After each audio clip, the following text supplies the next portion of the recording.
parang pwede niyong sabihin kasi po na humarap si Chris ngayon dahil baka may mga advertising contract na pinoprotektahan, may image na pinoprotektahan. Wala po, kasi po, wala naman po akong na-violate in any morality clause. Humarap po ako sa inyong lahat kasi gusto ko na kung ganitong klaseng programang hino-host ko, dapat handa rin akong harapin yung mga issue tungkol sa akin. Kung hindi, wala akong karapatan to be a host on the bus. Nakiusap ako. I asked James, sabi ko, this is a partnership, this is a marriage. So I asked him today, sabi ko, alam ko it'll be so hard for you dahil sinabi nga niya na ang hirap na maramdaman na galit ang lahat sa akin. So sinabi ko, harapin mo na lang kasi kung ako, kaya kong sabihin, I'm standing by you, wala silang karapatan na magalit or husgahan ka. Kasi akin lang po yung karapatan na yon. So, I asked James to be here and he's here actually right now. Mga kaibigan, James Yap.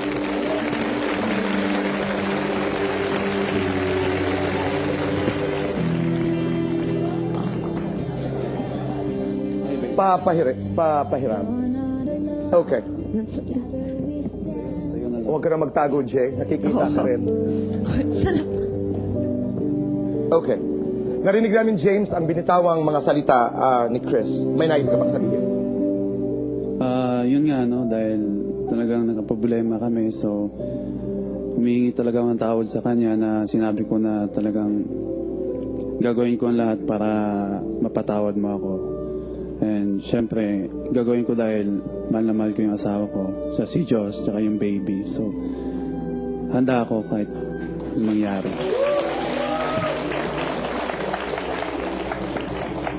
Boy, ano lang siguro kasi, I think lahat ng married couples can say na marriage is never perfect. But it's a decision you make to stay married or to walk away. And for now, di ba, parang ang dami naming na-realize in the past few weeks, ang daming mga nabuksan sa aming dalawa. Na kung tatanungin ako, ang naging desisyon ko kasi, at binigay ni James sa akin yung desisyon, sinabi niya, ikaw yung nasaktan, ikaw ang pwedeng mag-decide. And ang sinabi ko sa kanya na, ang tagal, boy, ilang gabi, ilang araw pinagdasal, iniyakan, pinag-isipan, at ang sinabi ko was that, I want this marriage to last. I want us to have a family together. I want us to both learn from this experience. And siguro masasabi ko lang talaga to close all this, hindi ho namin kayo mapipigilan sa lahat ng spekulasyon, sa lahat ng mga intrigang ibabato nyo sa amin. Kasi nga, ngayon na unawaan ni James na we are public. Kaya lang po, ang pwede namin kontrolin, yung tiwala namin at respeto sa isa't isa. And siguro, hindi nyo naman pwedeng husgahan siguro yung desire ko na buuin ang pamilya namin. That we respect. James, may nais ka pang sabihin? Babe, sorry talaga dahil yun nga, nasaktan kita. Pero talagang sinasabi ko na handang-handa ko talagang pagbabayaran to na kahit anong mangyari paglaban kita, tsaka hindi ako gi-give up. Kahit hindi mo pagbigyan din. Okay. Tsaka gusto ko lang rin sabihin na nahihirapan ako dahil hindi ako sanay sa mga ganito. So, talagang hindi na mauulit to, babe. Hindi na talaga mauulit to. Hindi, Clara, nahihirapan. Wait. I honor everything you said, Chrissy. James, iginagalang namin, I'm talking as a friend. Kasi hindi naman tayo pwedeng magplastik. Ang totoo yan. Pero yung sinasabi ni Chris na yung decision, James, to love, yung decision to get this marriage going belongs to you. At yan ay ginagalang namin. Patawarin mo kami, James, dahil hindi man kami kasali doon sa emosyon, hindi man kami kasali doon sa pinagdadaanan niyo, strictly speaking, dahil dapat yan nagaganap lamang sa tahanan ninyo. Nasasaktan kami. Nasasaktan kami.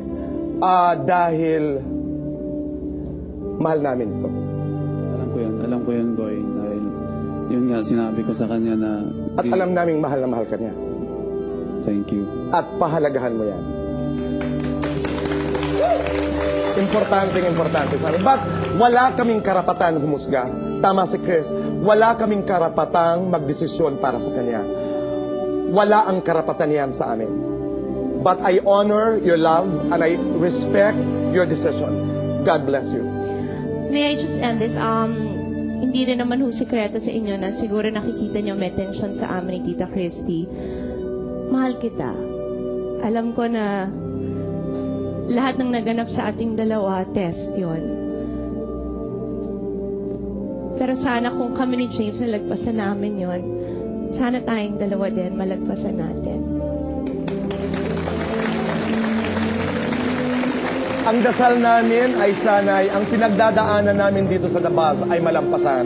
Dahil marami na po kaming pinagdaanan ang akala namin ay hindi namin kakayanin.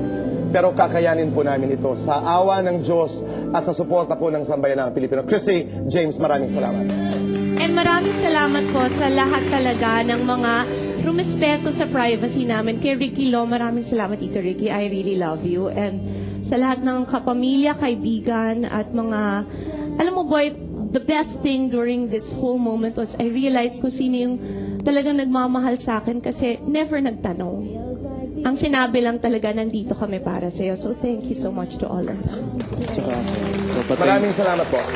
thank you ako sa mga ate ni Chris na talagang yung nagka-problema kami, nandun talaga sila na nag-advise sa akin.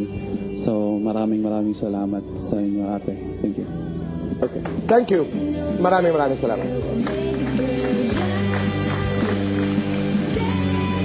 Okay, so ayan po mga kaibigan, tulad ng sinasabi namin dati, mas magandang manggaling ang mga salita mula kay Chris Aquino at kay James yan. Ayun, maraming salamat. Malinaw. Yes, maraming salamat po sa Plato Platina.